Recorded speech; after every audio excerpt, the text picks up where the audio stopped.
Please. Equality. Feminism. Biden's America. Greetings and salutations, and welcome to Hacker Slash. If you're joining us again, welcome back. What do you want?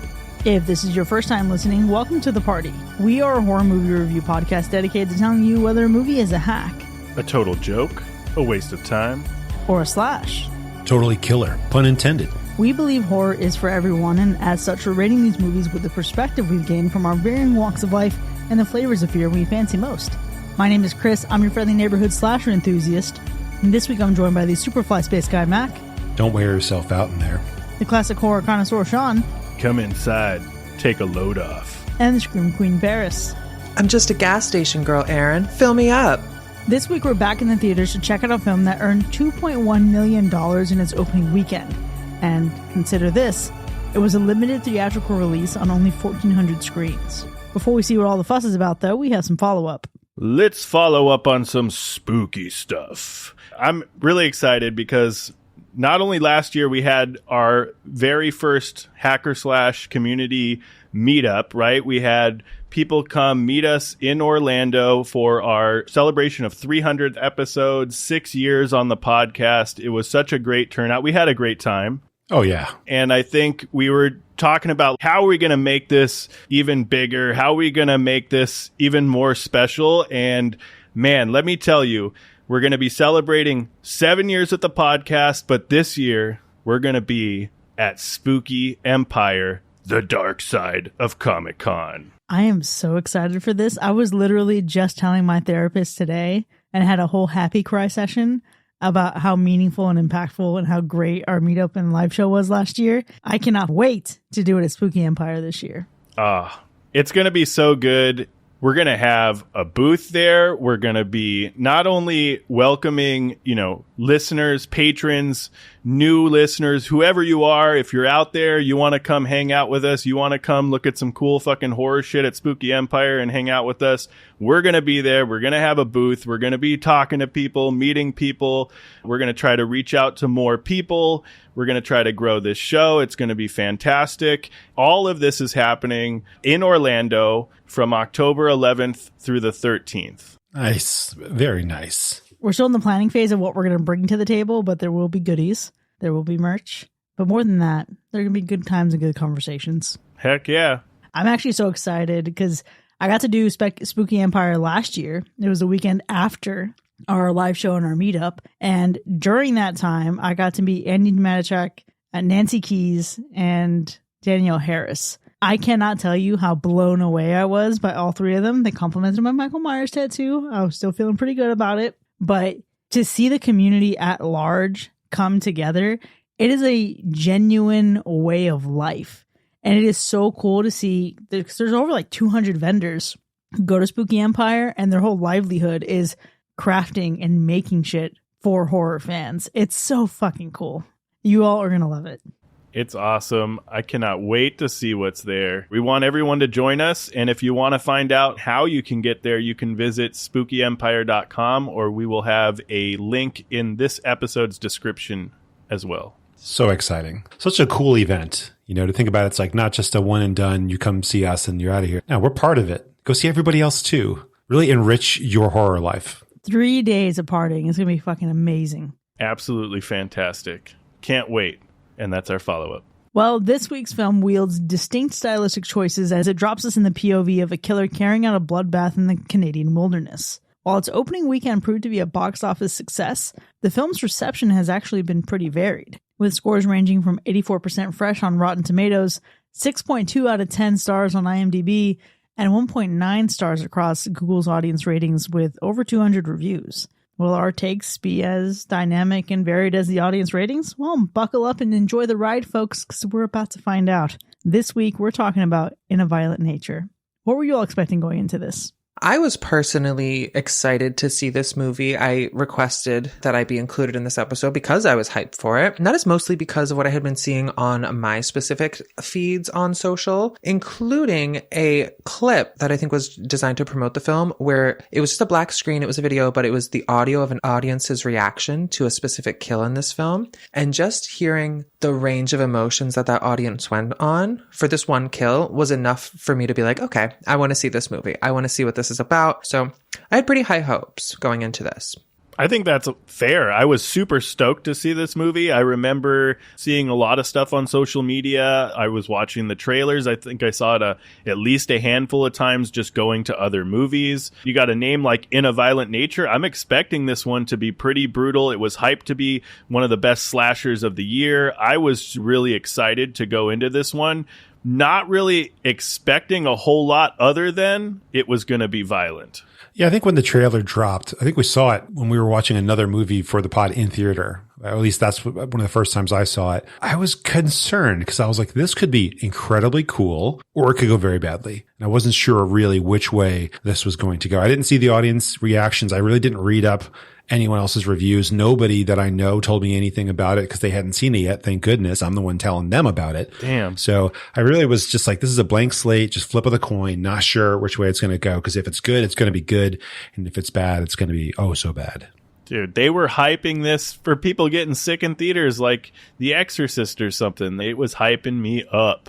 Okay, yeah, Sean, that's what actually tempered my expectations a little bit. I didn't know much about this besides the fact that it was going to be a Friday the 13th-esque or Jason-esque energy, but more cinematic. But then also from the killer's perspective. Those are the only things I knew going into it.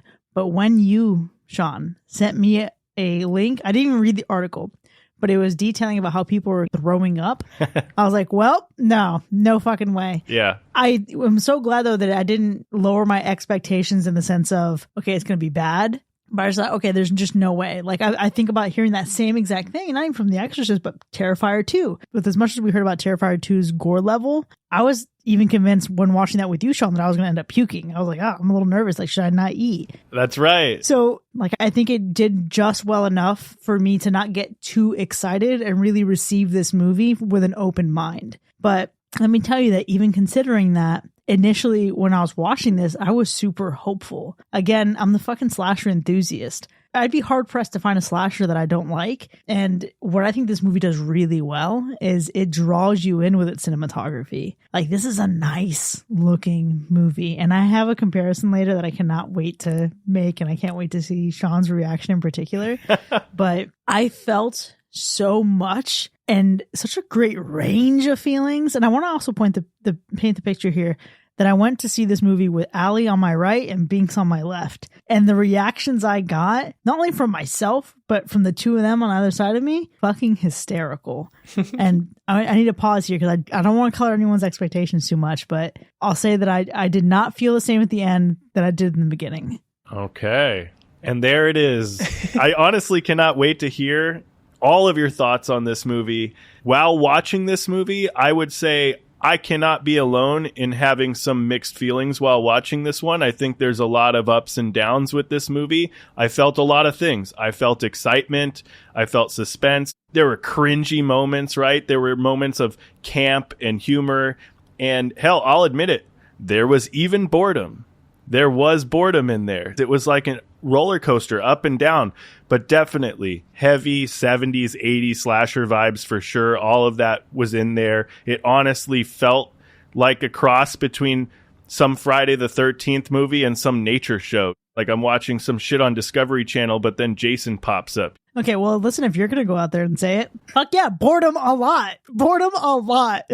Yeah. Okay, and I'm not saying boredom in the point of like, wow, there's nothing even remotely exciting about this film, because this film has the potential for excitement. However, it lets you linger in some shit. And if you're a lingerer, great. That's awesome. I like a good slow burn sometimes. I know Mac likes a good slow burn. I'm so excited to hear what you had to say. Oh, wow. You know, I'm kind of with Sean here that this was a mixed bag for me, because there were some moments where I was just like, oh, that's so clever. Or, oh, wow, I really love the way that they chose to do this or that. And there were some other moments where I like would sigh out of desperation, like, come on, seriously, just do it. Just do it. It really felt like they found a really cool, gentle, slow pace that would have worked really well, for 60% of the movie and applied it to 100% of the movie. And so 60% of the time I was watching it like, I'm down with this. It's giving me Coen Brothers. It's giving me Only God Forgives. I like it. Like, take your time. Let the visuals do some of the work. And then the other 40%, I was like, too long, move on. Come on. What are you doing? Let's do this thing already. So yeah, it's tough. I don't know if I would call it like a roller coaster necessarily, whatever the slow version of a roller coaster would be. It's like a train that you imagine, oh, that thing's going to go 200 miles an hour and it does 25. Yeah. The creep up to the top of the drop. It's a roller coaster that's old, rickety, and is just the most anticlimactic, unexciting thing imaginable. But then you're also stuck on the roller coaster in a lull. Right. But for parts of it, you're okay with that because you're like, oh, look at the scenery. Like, this is beautiful. I can see the treetops. I'm seeing the birds and the butterflies. I love this. And then for the other 40% of the ride, you're just like, okay, come on, move it along a little bit. Give us a little bit of a valley to go faster. I definitely had some of the same feelings while watching. I feel like there were high highs and low lows, but not necessarily roller coaster. I feel like this movie was a long series of ellipses with the occasional exclamation point. But at the same time, I don't necessarily want to fault the movie for that because this was a direct result of like how hard they committed to the bit and committed to the concept. It was semi-justified in my mind, but from a practical, like, I want to be entertained, I paid money and I'm sitting here standpoint, I was upset with the boredom of it all. Many a time, I also let out a sigh that said, ugh. It's almost like this movie had pre-installed moments where you could scroll on your phone, and I didn't want to scroll on my phone. I wanted to watch the movie. Mm-hmm. Yeah, this movie was made for streaming, it feels like, in a lot of places. But here's the thing about this movie. It felt like Skinamarink for slashers. Really? No way. Not the same. Absolutely it is. It is a similar effect. The quietness of it all? Yes, exactly. Okay. It is a movie that lulls you in with a pretense and tries to just prey upon your mind wandering and doing all the work for you. This movie makes its bang to get its buck in moments where your mind is doing all the fucking engineering. There's moments of silence, and it counts on you and your reaction and your response to it. It's giving you a lack of stimulus and still looking for some kind of response for you. And that is Skinamarink, which we know that you and I experience Skinamarink very differently. So I'm so excited to see how this goes for us here. True. But let me tell you this. In this fucking theater, there was a moment that felt completely not boring. And it was after the first kill. And there's a point where Allie from my side said, "Get out of my swamp." And it felt like such a Shrek moment. And that was it. Like, everybody was fucking cracking up laughing. It was hilarious. I was dying laughing for a while. But then after that, stretches of boredom. It's like, Paris, I can't think of a better way to describe this movie than a series of ellipses. That was a brilliant way to put it. Thank you. Because those stretches were a challenge for the pacing. It was like every single shot overstayed its welcome. Yeah, there was definitely some disappointment to be had with taking too much time on the wrong things. There was a lot of times where you'd have a shot and it's actually working really well for the story for it to linger. They were really good at doing that. They honestly built some great tension here, but then they like abused that and went too far. Some of the kills were just crazy and out there and wild, and you had a lot of fun with it. And then some of the kills where it's just like, this is almost getting like torture porn. It's too much, where you're taking too much time to show it, and they don't change perspective. They don't change the shot. It sticks in one place. And it's like, honestly, it's like not shocking anymore. You know, by the time you get toward the end, you're like, just move on. Because by that point, the pleasant surprise of the movie that there was actually kind of a story to it and behind it, you're like, that's actually more interesting to me now that you've built that up, and you're undoing that work by making me watch this torture happening. See, I think I can agree with parts of it and probably disagree with some parts of it, because I think, yes, 100% disappointment for the film is its delivery in some areas. The pacing in some areas is very sluggish. And you're probably meant in those moments for me that I'm talking about to be really captivated by the cinematography and the sound design and how it's trying to reel you in these beautiful shots that we get. But I think the lingering moments of the kills that I think you're talking about were the perfect lingering moments that brought a lot of great feelings in those moments. I think those moments were the moments I was 100% on board with. I'm actually with you, Sean. I think the accuracy with which they stuck to the concept here paid off in those kills, because the killer's perspective would never cut away from the kill, Right. You would be looking directly at it and you would see the whole thing, and then you would eventually move on and walk away from it. Exactly. So I think that was a pleasant surprise for me, was like the level of gore and how we were able to sort of face that brutality head on without any sort of shying away from it. But yeah, also riddled with disappointments like pacing. And there's a couple other things that I was disappointed with, in mostly that I think this was a really strong execution of an idea. And I'm disappointed that the idea, when you really think about it, is a little boring, because at first thought, I was like, oh, great idea. This will be so fun. And it almost bordered on like parody and comedy, to the point where I would classify this as a horror comedy. My audience was laughing throughout. Like, we had a gay old time. And that was a big surprise to me. I wasn't really expecting that. It's a little campy. But a couple notes on that, Paris, because this movie doesn't even classify itself as that. If you look at IMDb, it's straight up like a drama, horror / an action. Like, you know what I mean? Like, yeah, it projects standard fare slasher, which I think in its DNA already has some comedy baked into it, sure. But it's not outwardly presenting itself as such. So it's a little bit of a disconnect there. But also, what's the concept here? The concept is, let's see a movie from a killer's POV. Let's see what happens between the kills. We already got that movie, and it was a comedy, and it was Behind the Mask, The Rise of Leslie Vernon, and it was fucking perfect. I was reminded of it throughout, but I would much rather compare this to Tucker and Dale versus Evil. That's the vibe my audience had. I just watched that again. It was so good. Oh, no. Two different fucking things. Our killer is funny. Yeah, but like I'm laughing at you, not laughing with you. I beg to differ on a couple points. Okay, I can't wait to hear how this goes, but I also want to dive into another disappointment that I had. Obviously, this movie is going to be streaming on Shudder later this year, so maybe this will hit different at home. But the audio was so problematic for me. It's great ambience. You have natural sound all throughout it. The sounds of Canadian wilderness, impeccable. But the struggle that I had watching this, and I know this is like a little bit selfish for me, I cannot hear well. So in the moments where you're supposed to faintly detect the audio, but still hear just enough to keep up with what's happening or to hear critical pieces, that was completely lost for me. Oh, shit. It was a struggle and it was a labor. And then I thought, this is just me. This is a me problem and I cannot fucking fault it. But then Allie and Binks couldn't hear shit either. And they have great hearing. Like, what the fuck? No. Like, it's a disappointment. Okay, but y'all sit in the way back of the theater. Maybe that was your theater. Okay, but Paris, you should be able to hear the movie from every seat in the theater. I agree. You should. Wow. Yeah. You had bad sound, I think. You know, maybe there was bad sound, but it did not sound like this movie was mastered for cinema. I bet it was giving, Shudder was just like, this will be a direct-to-stream release, and then people saw it, and they're like, oh, should we put this in theaters? Sure. Just send the files as is. Let's do it. These days, the audio is always made for no one to hear. I don't know why. They say it's because it's supposed to be cinematic, but then you watch it in the theater, and you're like, I couldn't hear it very well, so exactly who did you make this for? Why was it mastered this way? I'll agree with you that it was not. I can see somebody back there just like, all right, hold on. Bring the audio down just a notch. Perfect. All right. It's scarier if you can't hear it clearly.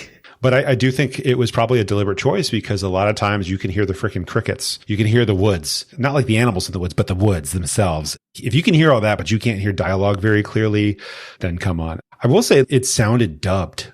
Like when we're seeing somebody off in the distance, it almost sounds like reality TV, where you're like, I can hear them too well for how far away they are. It's a little bit weird, but I get why, because otherwise you would be like, I see their lips moving, but I can't hear anything. So they made choices with the audio that had to match, I guess, what they thought they had to deliver for the visuals, but like they didn't have to do that with the audio. Mm-hmm. I do suspect that some of the audio and dialogue was probably ramshackled in post, where they were like, what's the story here? Okay, sure, just let's do this ADR and we have a storyline. It's stuff like that that almost removes the bite of the movie. This is a movie that when you go to watch it as a horror fan and you want to bring your non-horror watching friends with you, they're going to squirm because of the gore. They're not going to squirm because it's scary. Atmosphere. Someone coming from around a corner. There are maybe a couple shots in this movie where that kind of energy is present, but this is largely a reduction of fear by consistent exposure. So you're always with the threat. Therefore, you don't have a chance to be scared. You just are there along for the ride. And I don't think this movie is trying to scare you. I think it's just trying to show you what brutality looks like. And this might be an unpopular opinion, but I dare say it walks to the edge of brutality and then reverses its step a couple times, because I don't think it could even commit as hard as some of the other films we've seen. That's a fair point. Yes, 100%. It's a brutal film. I think it's trying to be very graphic, very brutal. There's moments that very well may be hard to watch for some viewers. I do agree with you, Chris. We've seen maybe some more graphic craziness in our day, right? One of these things is very unique. We're going to get into that. I think that this is an interesting approach to the point of view that you get, but I also think that that kind of negates any jump scares that you might have normally had in a typical slasher, because you're getting it from the other point of view. So that point of view, you're not really getting scared. You are doing the scaring. It's tough for me to think of this as being like a scary movie, because it's almost documentary-like. Yeah. It's almost like behind the scenes. And so it doesn't come across as like, wait for the things. It's almost just like all right, this time on how it's made, murder victims. That's what I'm saying. If a slasher had a podcast. Yeah. But like, you start the movie off with a scene that is supposed to kind of show you what's to come, but at the same time is also trying to build some empathy for the killer, like right away.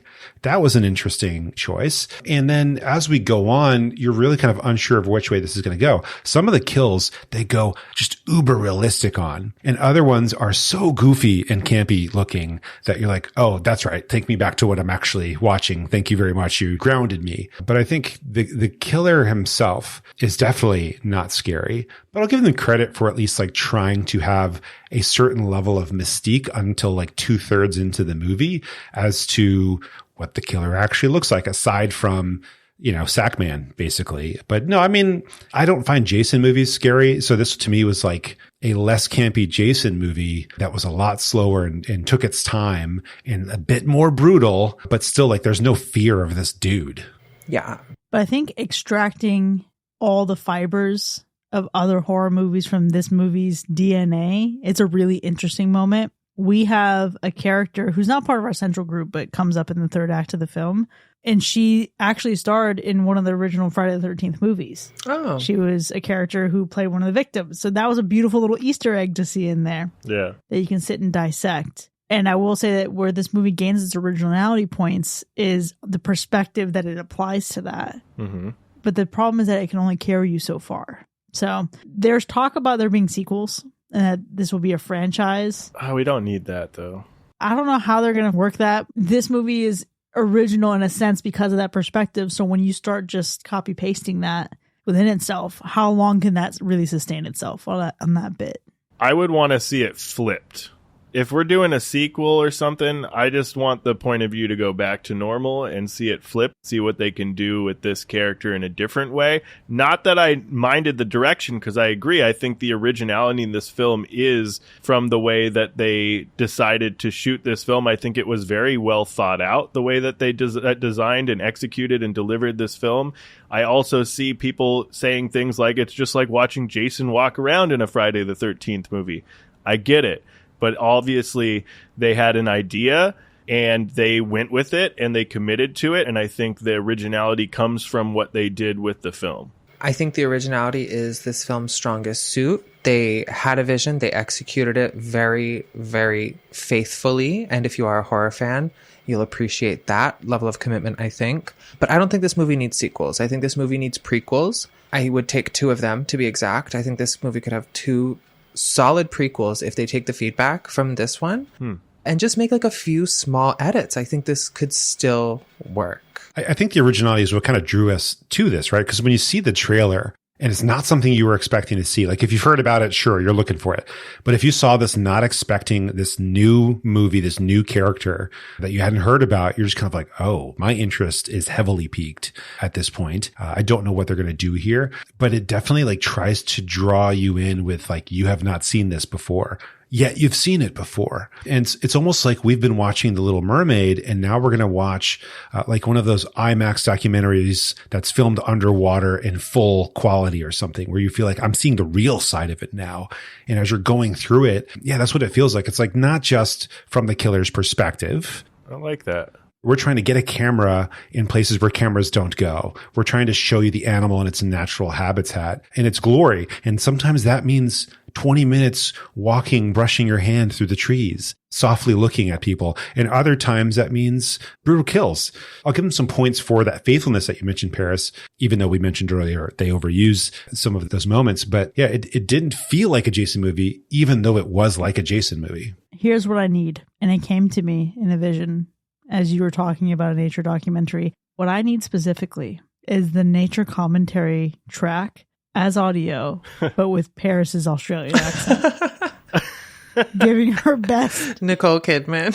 Oh my gosh. Oh my God, I need it. This movie is ripe for a comedic dubbing. Like, there's a version out there. Someone's going to make it. I don't want to have to do it myself, but I will if you force me to.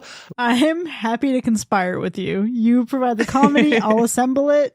It'll be better than this movie. However, the thing about this movie's originality is that it relies on a premise that it really lays out in the last 10 minutes of the movie. By the director's admission, this movie is the last 10 minutes of the movie. And the big takeaway, the big principle is executed in that. The problem is with that, the end for me gave flop in frustration. On paper, sequence of events, if you just briefly described and this is how it ended, I'd be like, all right, cool, yeah, sounds fucking sick, let's go. But again, it lingers too long in that. It overstays its welcome. Oh gosh, they started this movie so well. I don't see how anyone could think the ending was the best part. I think the beginning was way better than the end. They gave us a really solid introduction. They gave us a punch to the face in the middle of the movie, like really like, hey, you're not going to expect this one.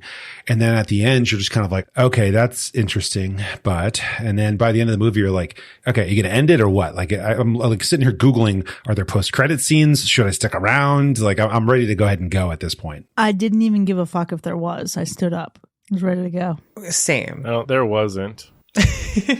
Sorry you had to find that out, Sean. You didn't even Google, did you? You just sat through it. You poor sweet baby angel. Honest man. Wow. Truly, though, the duration of the ending implied that there would be a payoff for it.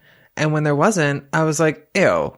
Honestly, that was rude to me. You were just rude to me just now. I'm leaving. And I also don't like to get in like the exiting rush, so I always kind of slip out right before everybody else does. And I had no reason to linger. It was upsetting, to say the least. And also, it felt so transparent. Like what you're saying, Chris, is not a surprise to me at all, because it very much felt like they're like, okay, now let's just have one character say the thesis of the film and then trail off into nothing. And I said, that was rude. Yeah, it's a struggle. Dang. Well, I guess here we go, because I got to disagree with all of you. I think the ending was hauntingly ambiguous. I think it was a really interesting way to end the film. I can see I've heard a lot of people that hated the ending. If we're going to get on the Skinamarink bullshit, it's probably going to be in this area, because I loved how this ending evoked a feeling of nervousness, of tension, this sort of unsettling, anxious feeling of like, what is going to happen? Not to dive into it, but there's this feeling that you get at the end where you feel like something is going to happen. And that, I think, was very successful if a film can make you feel that way.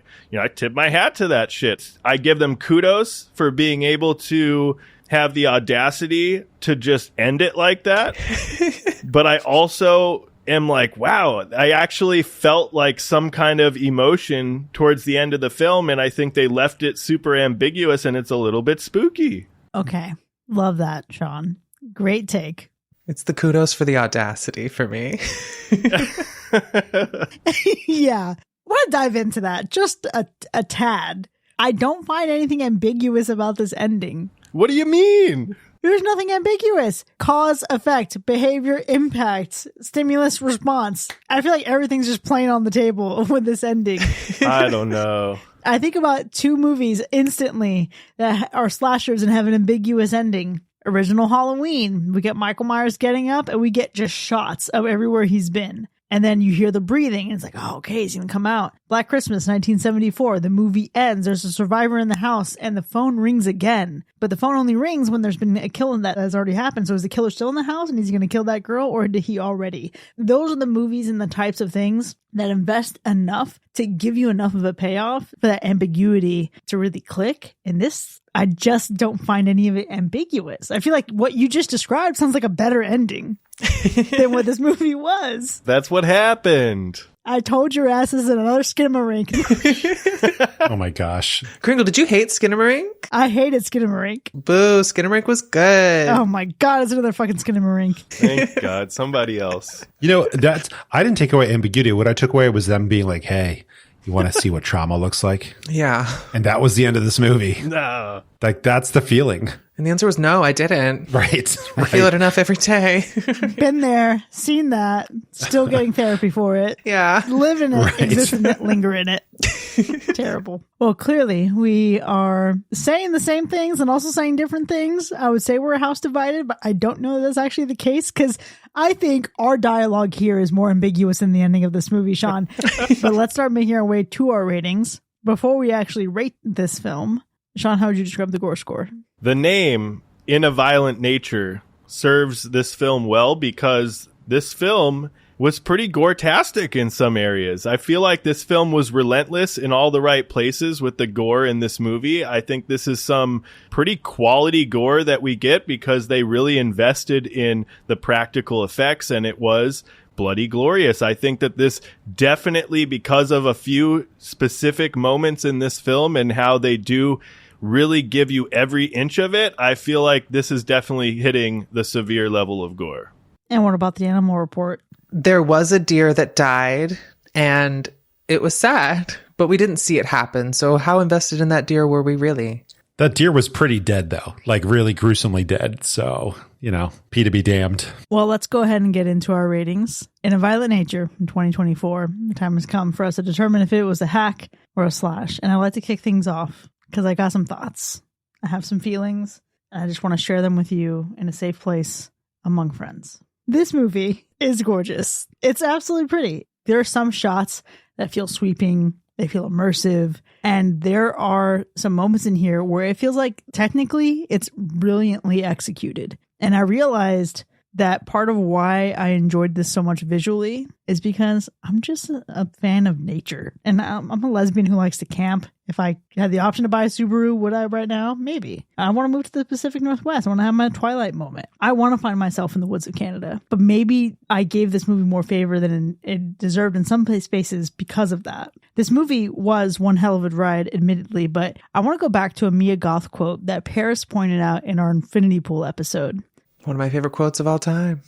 This movie has nothing to say, and it lacks the words to say it. And it doesn't even do it in a way that, for me, felt fun. Like, there are moments where it approaches fun. It starts to dabble with fun. There is a singular moment for me where I feel like it really lives up to its name in a way that differentiates itself from other modern slashers. But there are other moments, and actually, I would say 98% of the film, where it walks to the edge of trying to do something of substance and lacks the nerve and the conviction to just commit and just do it.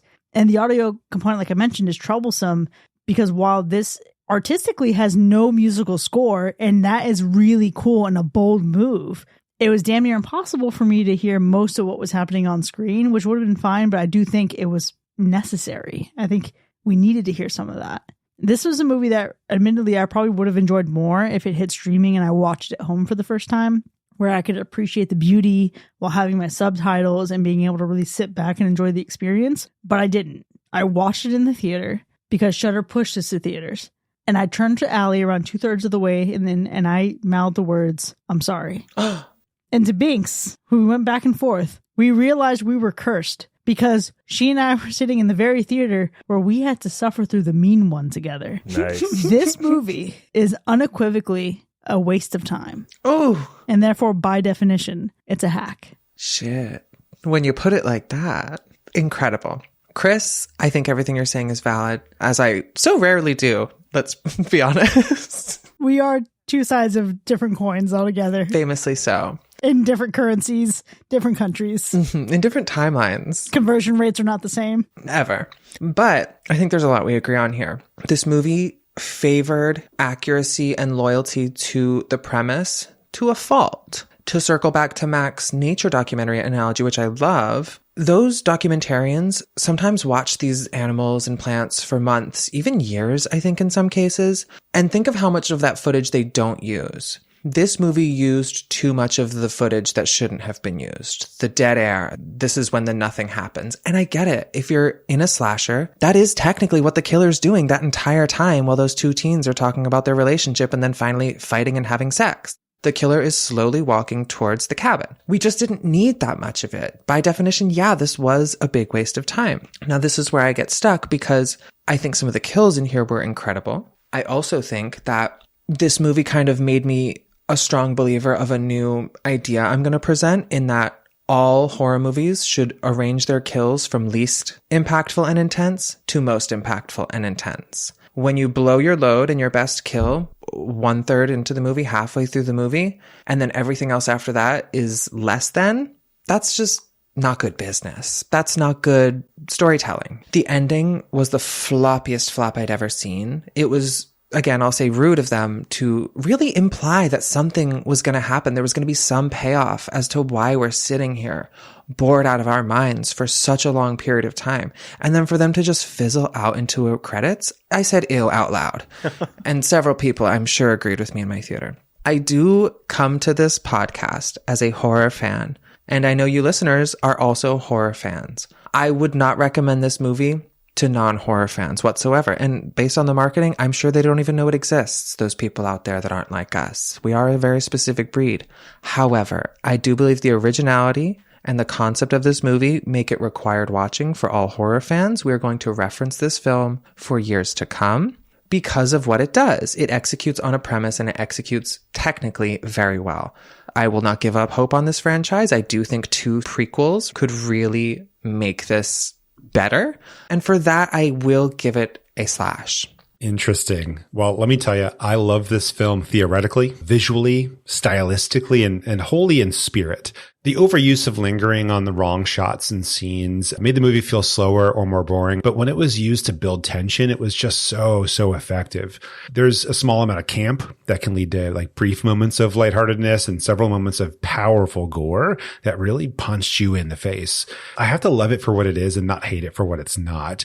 But even then I was torn when I was leaving the theater. I'm going to give it a slash for all the well-delivered visuals and cleverness just spread throughout the movie. But gosh, I was a little bit back and forth for a while after finishing this.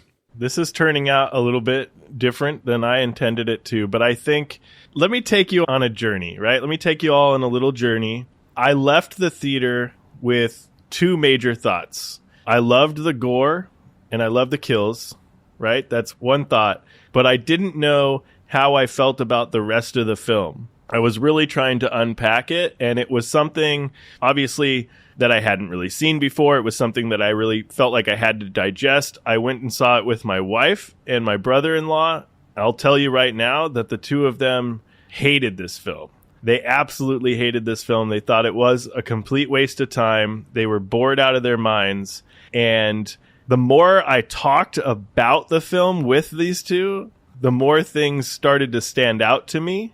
But I can't honestly tell you if it's because I felt like I needed to defend the film for what it was trying to do, or because the film itself was really that good in some areas. I'm not sure. It was a mixed bag of feelings. Sure, there's a lot of moments where we are taking a stroll through the woods and it felt poorly paced or poorly edited. But then you do get this almost quiet and naturalistic approach with this cinematography and the sound design. I feel like suddenly this feels languorous and oddly beautiful. I feel like it really kind of worked in some moments. So the more you think about what they did with those, and you think about how deliberate the choices were to give you the quietness of the woods, to give you the point of view that we're getting from this killer, I think the more that those intentional shots stand out a little bit more. I think the problem isn't really the pacing. I think it's probably the viewer, and I know that sounds pretentious, but hear me out. You said it, Paris. This is a horror movie for horror fans. You know what I mean? Like, this is a horror movie for slasher fans. I think a good amount of everyone else is just not going to get it at all. I'm surprised, Chris, that you hate this as much as it sounds like you hate it. If you don't get it, it's going to feel like you're just watching someone meandering about for an hour and a half with some good kills. That's what it's going to feel like. But in all honesty, I feel like it gives you everything you want in a horror movie, but delivers it in a different way with a different point of view. You have beautiful cinematography. You have masterly crafted sound design. It delivers a film of a violent nature. I honestly think moments that are really captivating, there's moments that are really unsettling. There's a little bit of boredom, I think, because they do linger a little bit too long in some of those moments. But overall, when you really unpack this film, I feel like it's a tour de force. I feel like it's an unapologetic love letter to the slasher genre. I think it's a vulgar display of power, and I think it's a slash. Well, as entirely expected by me, In a Violent Nature from 2024 has earned 1 hack from me and 3 slashes from the rest of yous. You can find this movie playing in theaters right now, but if you're watching this movie post its theatrical run, you could probably find it on Shudder. Either way, check the link in our show notes to see where you can find it right now. Give it a gander, give it a watch if you like, and then join us in the second half so we can unpack all that fucking walking together. We'll see you in a bit.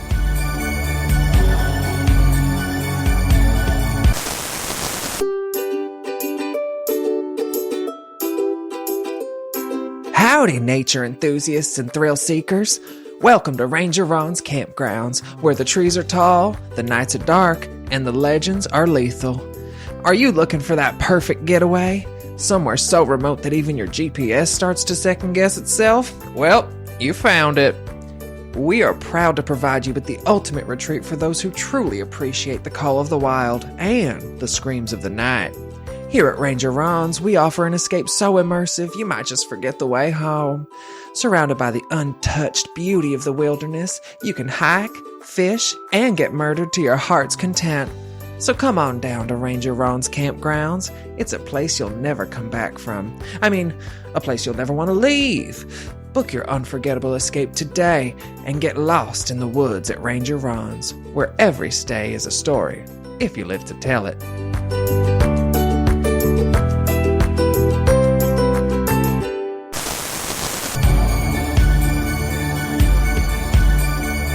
Welcome back, folks. You are now entering the spoiler zone for In a Violent Nature, which has earned 1 hack and 3 slashes. Now, there's certainly a lot to unpack in this film, but before we get into the specifics of our ratings, Sean, let's go through those kills. Let's fucking go through them, because I feel like it's hard to believe we only have 8 kills in this movie, because I feel like the level of kills we get is pretty top tier. I feel like a good amount of them feel pretty top notch to me. I mean, we're talking axes to heads, face sawing intensity, bodily dismemberment, decapitation. I feel like we even get a kill that does at least give Art the Clown a run for his money. It might not top it, but we're going to get into it. But I think it definitely does give Art the Clown a run for his money, which I'm sure is going to be someone's favorite kill. So let's see which ones hooked you. What were your favorite kills? Oh, we have to talk about it. Yeah, there's one favorite kill. Right. It's yoga. The yoga kill. Bisexual yoga girl. That was insane. This is definitely the kill that they recorded the audience reaction for and then used that audio of them reacting to it to promote the film. I knew because when it was happening, I remembered the audio clip that I had watched on Twitter just days prior. And I said, oh, this is it. This is that moment. Oh my God. And it was a really great kill to watch with a large audience that was very open to reacting. There were gasps, there were gags, there were laughs, and there were cringes. It was actually a full spectrum of human emotion was conveyed during this kill. Those were all things that I said in the theater. just me? I was like, ooh, fuck yeah. Oh my God. What the fuck? Yeah, very that. It's one of those where, okay, going into the kill, it was like a what the fuck getting there, because it's Aurora, you could have easily not been in this situation. Okay, so you take a little spill, you slide down some dirt. It's not that bad. You could have slid down instead of face this fucking guy. However, the intensity of that, the hook, the bent neck, the head through the hole that was fisted into her abdomen. It's crazy. Absolutely crazy. But that was a moment where I had Allie next to me and she's never seen Terrifier. And I'm thinking, okay, well, fucking Terrifier 3 is coming out while we're in Orlando this year, so she's going to end up seeing it. How is she going to respond to Terrifier 2 and Terrifier? And now I think I know, because she was definitely squirming. Nice. And there are a lot of people in the theater squirming. Yeah. I wouldn't say it gave art the run for its money, though. No, you don't think so? No, I think it was great. I think Art would be proud. But I would not say that it surpasses Art the Clown. I would say it's one singular kill that is excellent. The other thing that was increasingly frustrating was the moment that it walked away from committing to the fucking bit. This movie lacked the testicular fortitude required to be Art the Clown. This movie had the opportunity to test the testicular fucking fortitude of the ranger. Wait. On that fucking log splitter. And instead he put his fucking arm and then his fucking head. No. Yeah. Bullshit. I call bullshit. He should have been on there and completely fucking bisected hot dog style. Yes. That would have been great. I wrote in my notes, man, hot dog slice? No. Oh no, just wood splitter amputation. Yeah. It was right there. It was right there. Split that man from taint to head. Please. Equality. Feminism. Biden's America. I legit thought that's what we were about to see. And I was like gearing up for us to talk about the hot dog of it all. I was ready. I was like, okay, let's see how this compares to Terrifier, because I gave it so much crap. And then we got, I think, the worst kill of the movie. I hated this kill so much because they really gave us this fun dynamic by throwing this character in there. And it's like, oh, we're in a sequel. That's what we're in right now, is a sequel to something else. The kills we got in this movie varied from like first movie kills to, of course, sequel kills. Like the yoga kill is a sequel style kill. That's like, you know, Friday the 13th 7 right there. That's when you unleash those kinds of kills right there. But then we come all the way back and they're like, let's take it to an uber realistic place where it takes 7 minutes for this freaking log splitter to come down and slowly boop his hand off. And I was like, oh man, is he going to do both hands and both feet and then leave him alive? Cause that would be brutal. That'd be sick and torturous. No, he just like puts his head up there cause he's already like paralyzed, and then pop, his head falls off. And I'm like, very effective. Like that thing is powerful, but as a horror movie kill goes, not very effective. Like, yeah, if you're grading this on a, like, okay, what's realistic, you know, in terms of efficiency for killers, sure, full credit. But like, that wasn't fun to watch. That wasn't interesting. It didn't make me squirm. It just made me literally out loud sigh in disappointment for what could have been. It was lazy. It was a lazy kill from a lazy killer. It is fucking frustrating because here's the thing. Sean, how did you describe the display of power in this film? A vulgar display of power. A vulgar. If it was fucking vulgar, we would have seen a fucking hot dog slice. There was nothing vulgar about this movie. The problem is that this movie could not commit to the fucking bit. It committed to the wrong bit. It committed to the wrong bit. It committed too hard in one direction and then also walked right back away from it because it then gave us the exposition at the end verbally. We'll get there. But the problem is this movie calls itself in a violent nature and then it loses the opportunity. Let's go through the other kills, right? We had a guy who gets killed off screen. All you see is a beautiful shot. The hand reaching in and then fucking just bloody hand. Okay, cool. I was mad. What, the first kill? POV of the killer and we don't get the first kill? The fuck? You see his eyes gouged out.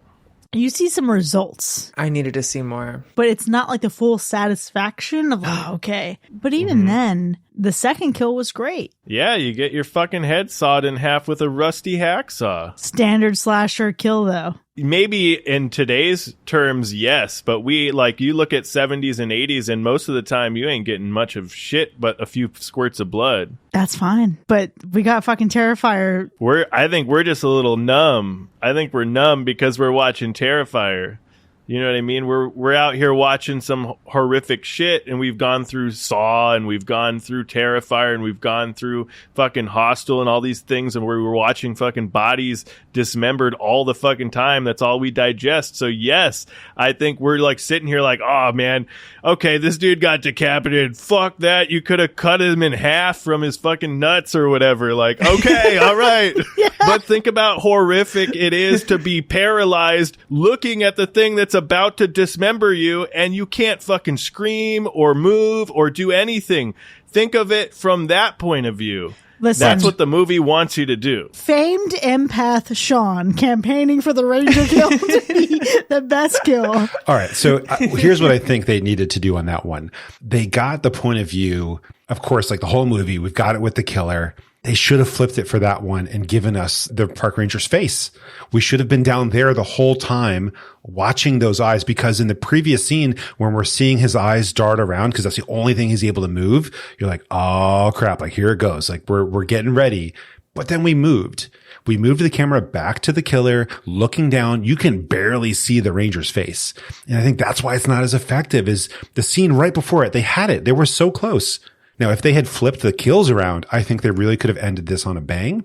I think Troy should have been taken out with something like this. Colt, the whole smashing of the head thing, great with the axe, but the Ranger should have gotten the rock smash. Mm-hmm. That should have been the way, all glorious, that they went out in this movie. I think that would have been just like, okay, save not necessarily the best for last, but something big for last, because the yoga kill, that's what kept this movie going, middle of the movie. They blew their load too early with that kill. And that's just a fatal flaw of filmmaking. And I'm like, it's not that hard. Look at all your kills on paper in the script and then sort them out by least impactful to most impactful. All horror movies from now on must do this if they want to keep my attention. But you have to go back and forth a little bit because, you know, Evan getting the axe thrown in the back of his head. Yeah, some of us were like, that's a letdown. But it's like, if everyone's got to go out, he can't get like bigger and bigger and bigger with every kill. By the end, we're going to be literally ripping people apart with our teeth if that's the way we need to go. Yeah. Is it too much to ask? But like, if these are the kills that we're going to use, you have to like stagger it a little bit. So something like that is good. But then we were only one kill away from the yoga kill. You can't give me the head smash right away. And because we saw that, that was good. Give me another weaker kill before you show me something like that. I think what we were expected to feel was Sean's empathy for the park ranger. I think we were expected to feel that this was drastic because of like what he must be going through. Yeah. But literally you put the camera in the wrong place then. Yeah. Because if you had shown us his face, we would have been sitting there sweating with him. You put the camera in the wrong place. You put the wrong talent in the wrong role to get me to emote anything that would make me feel for this guy. Maybe. You put the wood splitter in the wrong place. It was supposed to go to the balls. It was supposed to split the wood. Oh my God. I'm mad more. Then it could have been really called the wood splitter. Damn. Wow. I'm also mad that Brody's death was just disappearing under the water. Then he comes back up later. It would have been a cool shot. Yeah. It would have been a really cool shot. They were supposed to have a whole scene of Johnny going underwater, like walking underwater and hooking Brody from like the foot and pulling her down and killing her underneath the water. That was the whole sequence, but I guess there was just heavy rainfall that fucked everything up, so they had to scratch the whole thing. So we lost essentially one kill in the movie for unforeseen circumstances, so that's rough. I do agree, like, we could have spaced these intense kills out. I mean, they were kind of spaced out if you think about it. The fourth kill in is the yoga kill, and then second to last is the ranger. It's hard to say the correct spacing that would have been in, but I get it. I think that they did use a lot for one really specific kill, and then they had that other one with the ranger, and then the rest of them were stuff that we probably could see in a lot of other movies right now. One, give it up for practical effects, because I think with the yoga kill, right, they used like 3 different silicone dummies to make this move happen, and they formed each one in different angles of contortion, and the last one being able to like be pulled 180 inches or something so it could go through the stomach of Aurora. I just love to dive into like how they make some of these crazy ass scenes happen, because that is well crafted. We don't get to see a lot of really well executed practical effects these days, and I gotta appreciate it when we do get it. That's where the budget went. That's why they couldn't reshoot on the rain. Oh my gosh. The quality of the practical effects when we got them were fantastic. And I think that's where it starts to dance in Terrifier quality. That's where it starts to really get good. I just wish it was more consistent throughout the rest of the movie. If we had gotten the wood splitter, then maybe I would have felt better about this film. But the problem is that when I think of In a Violent Nature, and I think about from a killer's perspective, going on a fucking rampage, there is a modern slasher that has already done it, and it was Halloween. Michael Myers walks into that sleepy town of Haddonfield, and we follow him from his perspective as he is just wreaking mayhem and havoc. That's true. And that was done beautifully, and it was brutal. This is true. There were some that were quicker than others, but each one was terrible. And the one we didn't see, we saw incredible fucking effects on, and then it built up the anticipation of, oh, is he going to kill that baby or not? So you have this premise. It's a good premise. This movie did not execute technically what it needed to. It executed the technical of its cinematography, but not in its post-production, not in its pacing, not in its writing. And that is the problem. That is the fatal flaw. And really, the worst kill of the whole movie is that. The kill of this movie's potential. Wow. The kill of potential. I'm going to go back to one of the positive things you said here, and that's going to be the cinematography, because there is something just to the way this movie looks, and I got to enjoy it. And it's not just the set. We're in nature, and nature's beautiful. It's the way we move through a scene. I mean, the opening scene, we're not moving at all. We're hearing everything. We're seeing pretty much nothing, honestly, but it works and it gears you up. You're like, okay, I'm ready. What are we going to get into? And for the rest of the movie, there is a movement to it, even though everything is so still. It's like the one scene we get where he's in the background of the group. It's like that feeling the entire time. There's a stillness, but I'm feeling something move through the shadows. And so I really appreciate some of the camera work we did here, some of the great depth of field shots we had where, yes, we're close to one, maybe it's the character, maybe it's the killer, but we're looking so far off in the distance that it makes you uncomfortable. And yeah, we pushed them a little bit long. The lake shot, that lake kill, it was feeling a little bit long in the tooth, but the fact that you had to watch it all go down from far away was so utterly effective and such a great choice. I think a lot of the framing here was just wow, I wouldn't have thought to do it that way, but I love it.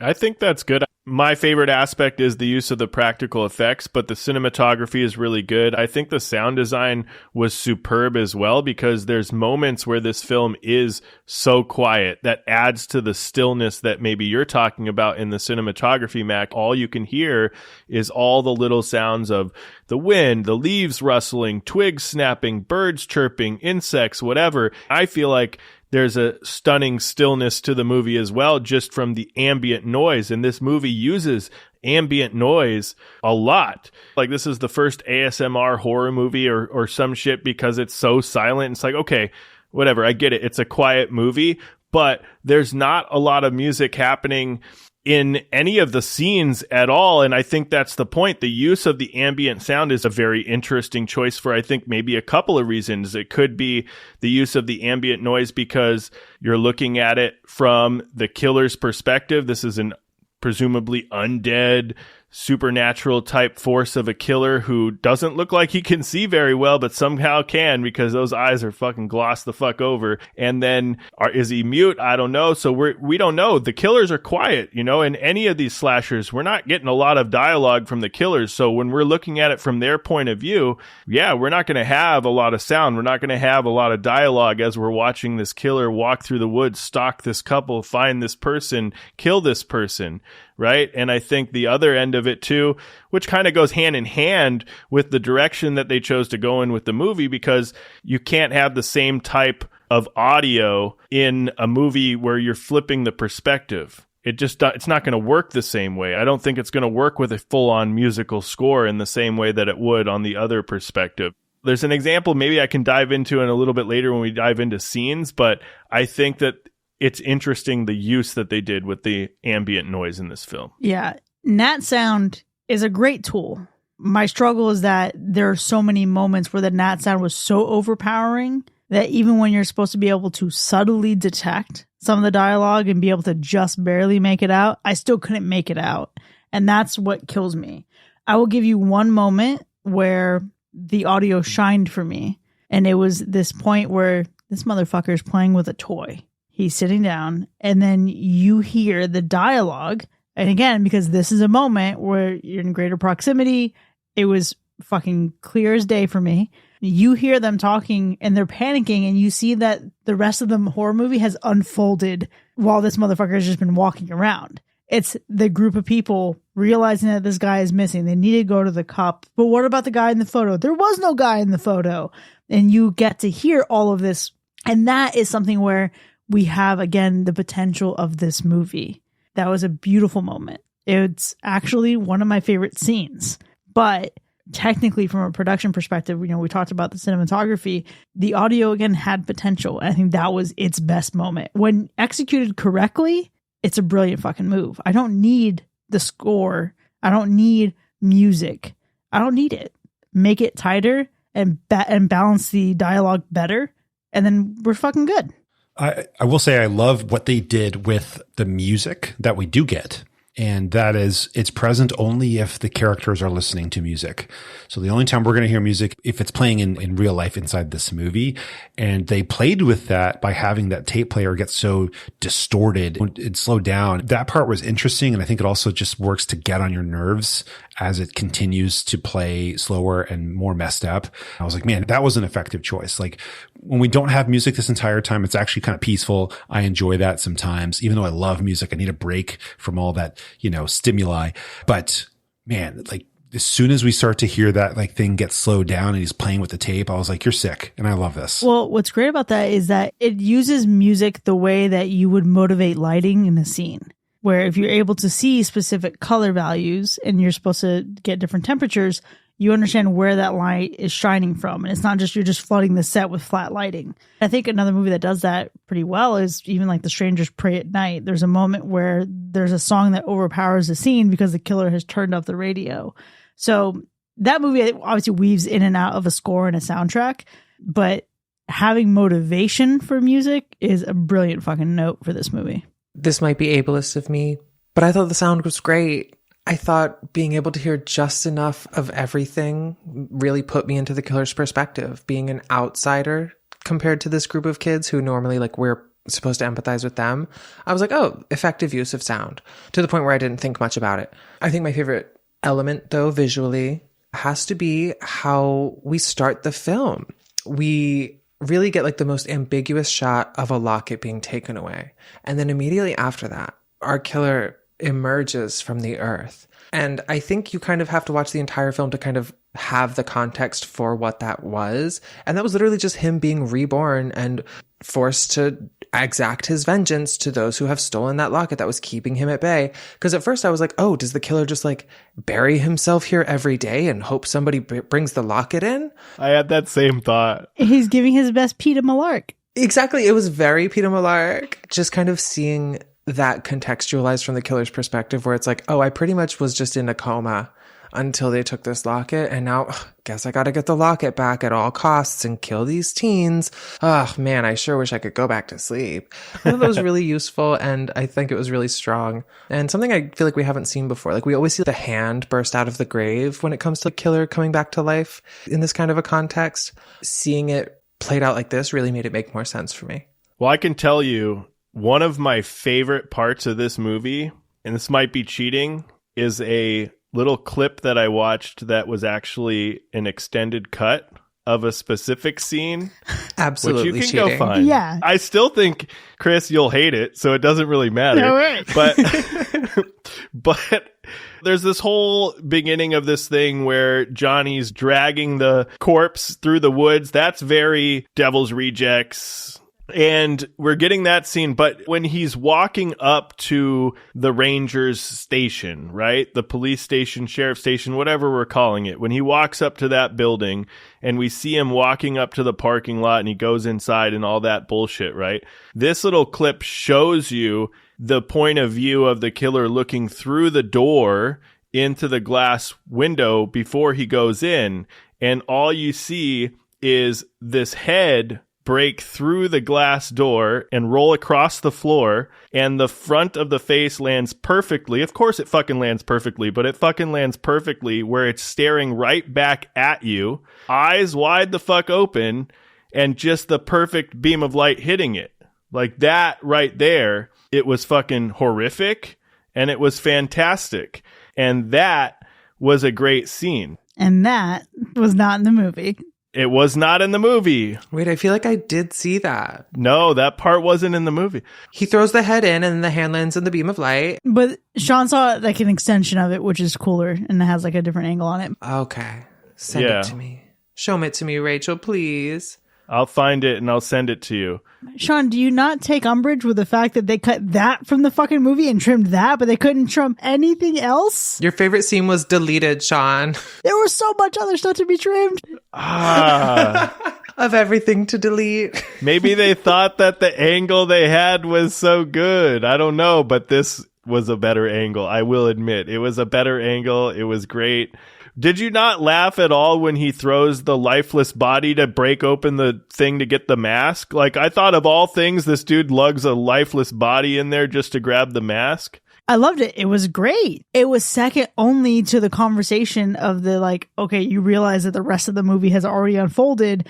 And now clockwise, we've now checked in at the point where shit is hitting the fan and we're about to have a bloodbath because all these kids are supposed to fucking die soon. It was second only to that because you have that realization. From a comedy perspective, absolutely, that's fucking incredible. Also, the costume work on this guy, here's the only thing that was missing for me. I wanted a literal POV shot. I wanted the eyes of that fucking fireman mask. Oh, yes. Okay. That's what I wanted. Okay. Yeah, okay. I don't think you're asking too much there. I'm going to go straight to my favorite scene here. This scene really wowed me because I think the violence in the name of this movie is good. If you're going to do crazy stuff, you have to act with violence of action, right? You have to like just do stuff to get the stuff done, whether that's apparently taking something and squishing it through somebody's head or sticking a piece of wood to make the car horn go off. You have to do it fast. This scene was a lot of fun because sometimes the killers are clever, sometimes they're dumb and they just stab.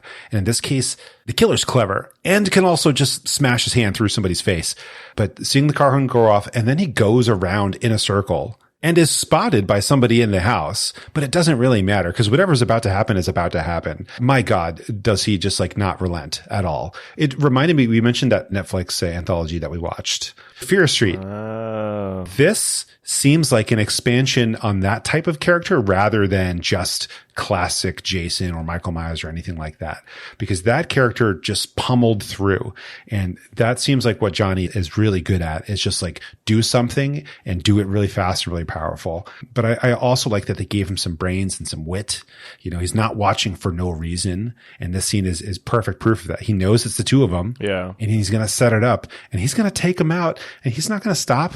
So what? I get shot? No big deal. I'm going to throw an axe at the back. I've been dead. I do appreciate how much of Johnny's sort of personality we get through him saying virtually nothing, but just his actions. I do believe Johnny has a solid sense of humor. When it comes to favorite scenes, I think I have to give it to the lake scene, specifically because watching a lesbian romance from that far of a distance across a lake is just something I enjoy personally. And the way that seamlessly he sort of just walks into the water and you're kind of like, is he going to go under? Okay, he's under. Can he breathe? I guess he's dead. I guess it doesn't matter. And you're still getting like lesbian banter in the background, or like potentially lesbian banter, bi-curious banter at the very least. And then we go directly from that right into the best kill of the movie. I feel like that truncated 10 minutes of film was really the peak of this project. It would have been a great short. Yeah. Ooh. Give me the highlights of this movie as a short. It'd be great. That's honestly probably what it started out as. And they were like, oh, they want us to make a 2-hour feature? Sure. We have a lot of B-roll. No way. Oh my gosh. What did you think about when we get Chris running through the woods towards the end? That whole scene where she's running frantically. What in the Sally Hardesty? It did feel like that. But like the voices and like it felt like it was almost playing tricks on your own mind. You're like, is she running in circles? Is that what's happening? But she didn't run in circles? Was she just that traumatized it was in her head? Like, what was happening there? Yeah, it was Blair Witch meets Texas Chainsaw meets Friday the 13th. Sure. I think she was just lost in the woods and driving herself mad because she was terrified that this guy was going to come for her, but he didn't give a fuck. Yeah, she gave the locket back. And if we believe women and listen to women and not speak over women, if we just listened to her from the get, this would have been easily buttoned up. Okay. Give back the locket. That simple. I get all of those things from this third act going into the ending. I think we're going to have to dive into it a little bit further because I think the ending specifically felt very Texas Chainsaw Massacre. I felt the lady was in on it most of the time while I was watching that ending. I was waiting for something to happen, but maybe she wasn't. I don't know. She was giving off some really strange vibes. There was the whole story about the bear, her brother being mauled and almost killed by a bear. You get this sort of comparison of the violent nature of this bear and Johnny comparing these brutal animalistic impulses, which I thought was a very cool thing to see. I guess this is where it gets this artsy bullshit from, but I also think that we get the end and Chris lives and nothing that we really might have been prepared for as seasoned horror movie viewers actually happened. And maybe it was just me, but none of that felt like it happened. And it ends in this, to me, eerie and ambiguous way. Chris maybe lives. Cool. Or maybe this bitch is up to something and fucking kills Chris. We don't know. And Johnny presumably grabs his locket and what? Goes and lays down in his grave and buries himself? We don't know. Maybe he didn't. Maybe he grabbed his locket and said, fuck you, I'm still on a rampage. We don't know. We don't know shit. I think we do know. We do. We don't know shit. The moment that locket was given back, the movie was over. Yeah. And yet no one told the director. And he continued to make a movie for another 30 minutes after that. No. While simultaneously spitting in all of our mouths individually. That's exactly it. No way. 100%. I wanted the bitch to be in on it, but she wasn't, Sean. She might have been. If she was, we would have seen it. We would have seen it. There was something suspicious. Maybe the movie didn't want you to see it. She was a closeted lesbian. Not that suspicious. In her rural part of town, she can't come out. She thought the girl was hot and bleeding, so she was conflicted. That's what you were picking up on. Who knows? Maybe if there's a sequel, we'll find out. A prequel. We don't need to see what happens next. We need to see how we got here. Cause effect. Locket goes on the gas can. Chris makes it out to the road. That motherfucker's not following her. Paris said it best. We would have seen it. We should have seen it. This movie ends with a promise of pain and trauma. We would have, or you wanted to? No, that's what it does. It ends with the traumatic look in her eyes, and you know she's never going to be the same again. Of course. Maybe for you, it ends the way that you want it to, and that's great. It's beautiful. But here's my big issue with the ending. There's a whole fucking article in which someone has the audacity to say that this movie has a twist ending. There's no twist ending here. It lays itself out. The twist, the lack of an ending? The twist is the audacity. It's not a twist. It sets you up for something that you don't end up getting. Yeah. How do they justify the twist? What do they say? Again, so they talk about how the last 10 minutes of the movie is the movie.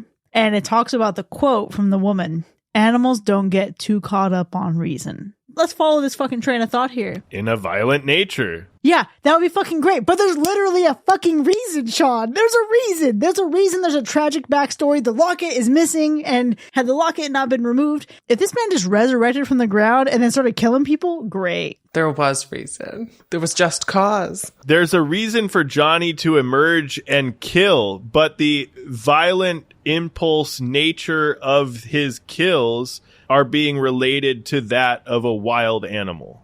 That was improv. The kills were improv. The motivation had reason. Exactly.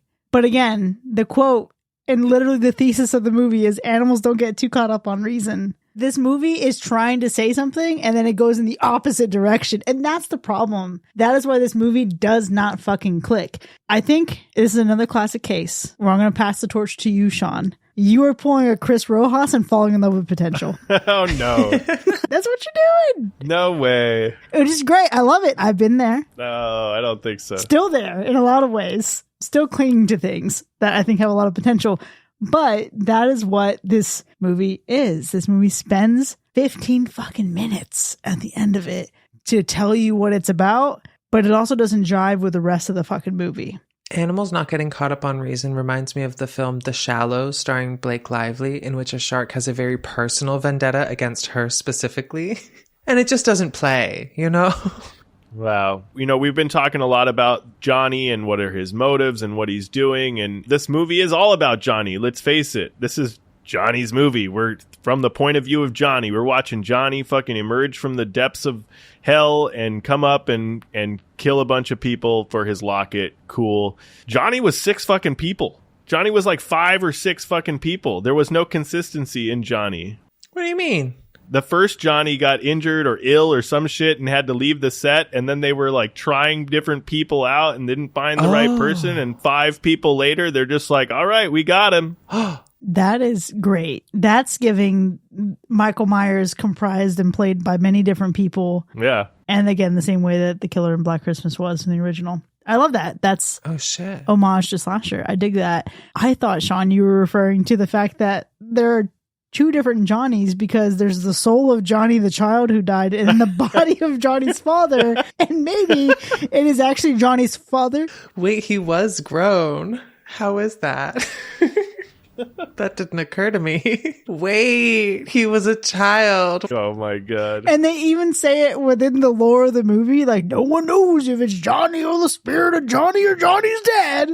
Okay, guys. Come the fuck on. The answer is just yes. That's the fun.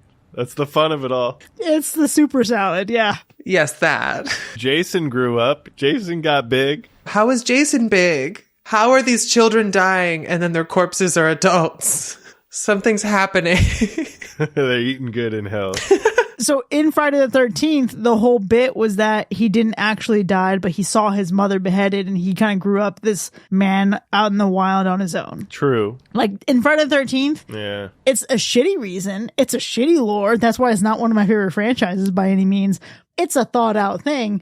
This is literally the soul of a child in a man's body, but also with a baby face. A literal child's face. So the soul enters in through the mouth and gets fucking stuck up. This is why we need the prequels. We need to see how it started. How did we get here? Yeah. How do you have a toddler's head and a grown man's sausage fingers? Like, what the fuck?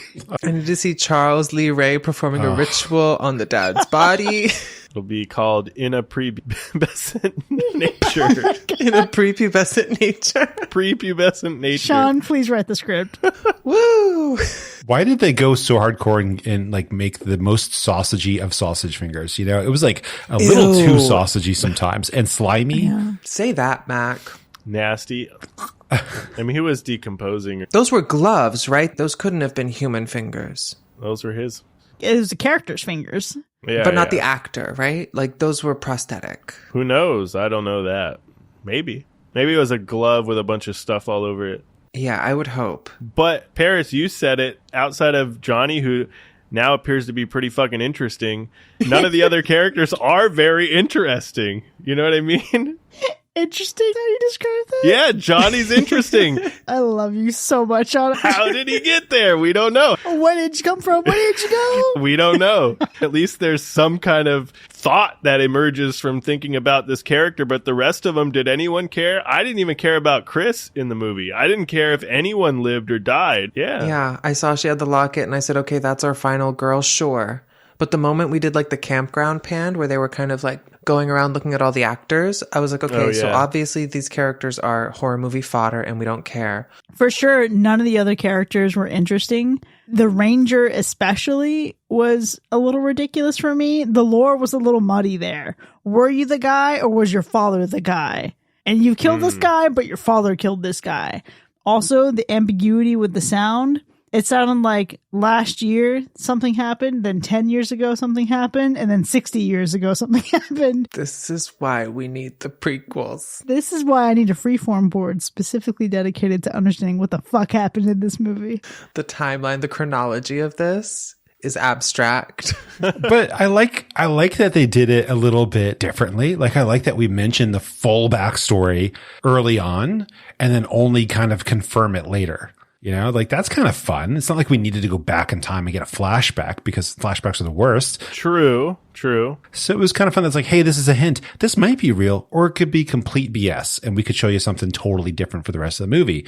So it was kind of neat that we get to see it later. The park ranger was one of the campiest characters out of this entire film. Yeah. It was like, oh, we've really gone to Friday the 13th part, whatever at this point. You know, this is like a classic 70s, 80s, like slasher movie. And honestly, it was kind of funny. Yeah, that's what it's trying to do. And it worked a little bit. I liked it. It was like, oh, we're in the sequel now, right? Okay, my dad killed you, and you killed everyone that I loved when you came back, and now I'm going to kill you again. Heck yeah. Lol, it was just... I say he did.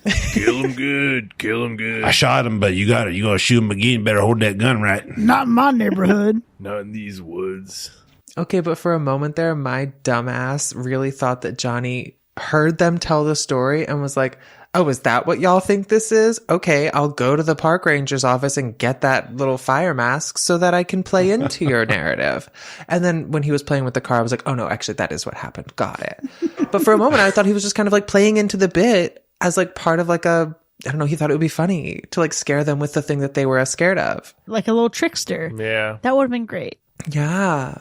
I just think that they served a specific purpose. I think, obviously, Johnny is the star, and we're following Johnny. And I think in Johnny's eyes, none of these people mean shit to him. And they all fell into these classic, cliche, horror movie trope type characters. We have some really funny moves. Like, there's that one moment where I forget which dude it was, if it was Troy or whoever, that tried to distract him and just come up from behind him, and Colt and just gets fucking hacked, to death. And that's towards the end. And it's just like, what did you think was going to happen? And I just love to get how dumb that looked from the killer's perspective, because we're always seeing it from the other side. And it's like, yeah, man, you're making a stand, you're making a fight, maybe you'll make it out of here. But this, it was just like, oh, you tap me on the shoulder, boom, right in the face, and now you're just being hacked to death. What a dumb move. Okay, wait, can we get into the worst parts? Mac touched on this moments ago. Flashbacks are indeed the worst. And we have but one in this film.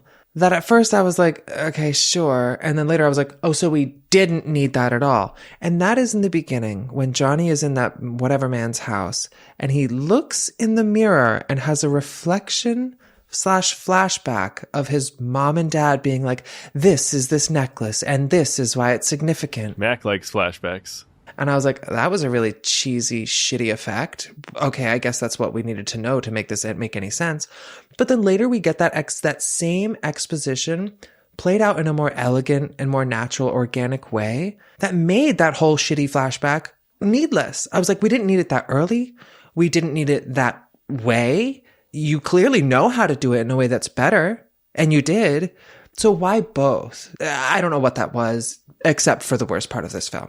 Besides the pacing issues, which of course. Yeah, and that was such a frustrating moment. But again, it does play into the whole, is it Johnny the baby or is it Johnny's daddy? Because you don't really see that guy's face and all you see is this big lumberjack build. So maybe that's the body, like from the neck down, maybe it's Johnny's dad. And maybe from just like jaw up, it's Johnny. And it's the baby head. Exactly that. That was awful. Exactly that. But like you could have put it together because they show him like going up and finding this necklace and going, ah, crap, it's not the right one. Yeah. And then he's interested in the other one. That's all we need. We don't need any more. It's too much. Exactly. They did it a dozen better ways throughout the film that they did not need that weird CGI, who is this girl I see staring straight back at me reflection moment. When will my reflection show who I am inside, Johnny or Daddy? Exactly. Oh, God.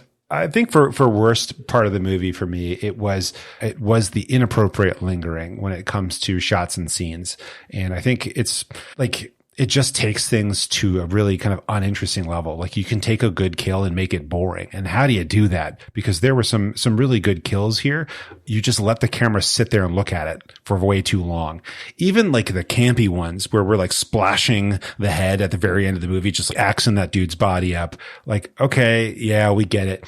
That's cool. I'm okay with that. I didn't need to look at Chris's face for like 10 minutes while it's happening. Like, show me him doing that. That honestly was humorous and more enjoyable than just like her face trying to figure out, let me slowly put everything on the ground. I'm like, okay, great. Like, flash to her looking scared or something and then making that decision.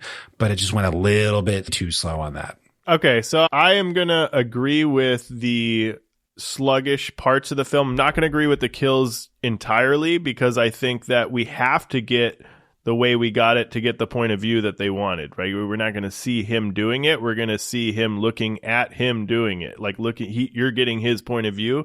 But I agree. I'm going to say, even though I don't 100% agree with everything, the worst part of this movie has to be its limitations. And in limitations, I mean the pacing in some of the scenes for sure, especially when we are watching Johnny hike through the wild Ontario terrain.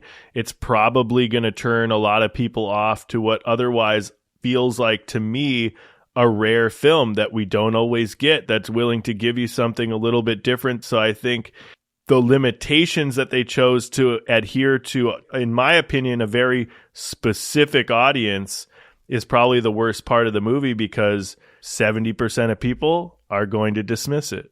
That's a really interesting take. And I was just thinking about earlier how we were saying, if this movie was shorter, would it be better? 100%. And I think about Host. Host was a movie that was conceptualized, written, filmed, edited all in the first 3 months of lockdown. And that is a shorter film. It's an hour long tops.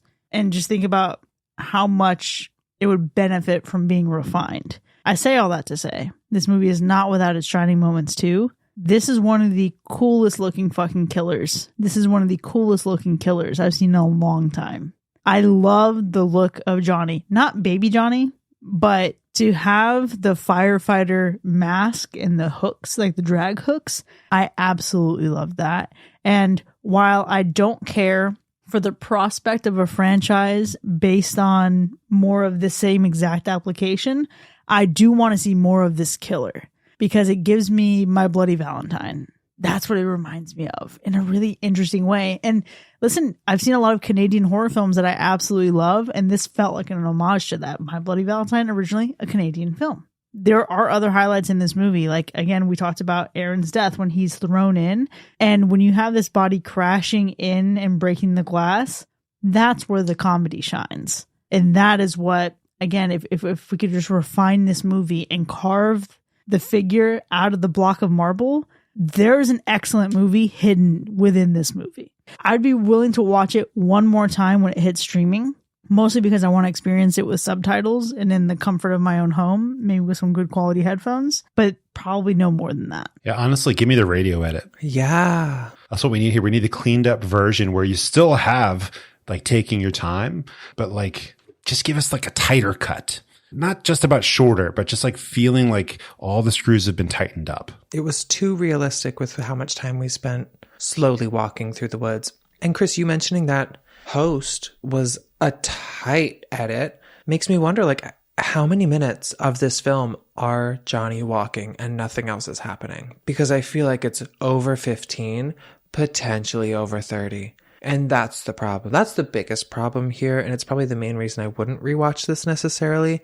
However, if there does come the prequels I am manifesting, or even just one prequel, I might rewatch just to kind of refresh and fast forward at my own leisure through the parts that I know are boring. Well, I slashed this movie. I don't think it needs a prequel or a sequel. I don't really want any more in this franchise, but I think I would rewatch this one again just because obviously I'll watch some of those kills again, but I think there's just so many nods and Easter eggs all over this film paying respects to the godfathers of the genre that I feel like it is worth a rewatch just to try and pull other little pieces that it may be, you know, paying homage to other things for. So we'll see. I'd like to rewatch this from home. I think it would be a very different experience. You know, that I slashed it, but like when I was watching this, I was very uncomfortable in theater chairs. It was not the nice, comfortable leather ones. It was the crappy old fabric ones that are, you know, straining your neck and straining your legs. Yeah. And there was the guy behind me who was eating the snacks was just that awkward distance away where I was like, I can't see him, but I know that he's there. And it's a little bit uncomfortable because I hate being in public apparently these days.